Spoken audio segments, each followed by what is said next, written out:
Ayan guys. Ako po muna ang magbibideo ngayon. Si Marvin. Ayun po yung ginaanan ng piping namin ngayon. At andyan po sila. Kuya Leo.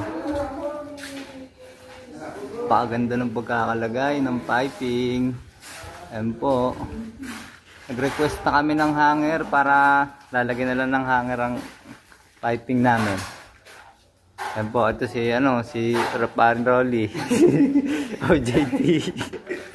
Si Leo. Dito yung daanan ng piping, napakaganda po.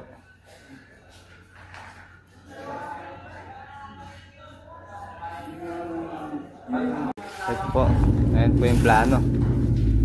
Paano gagawin? Napakahirap po. Yan.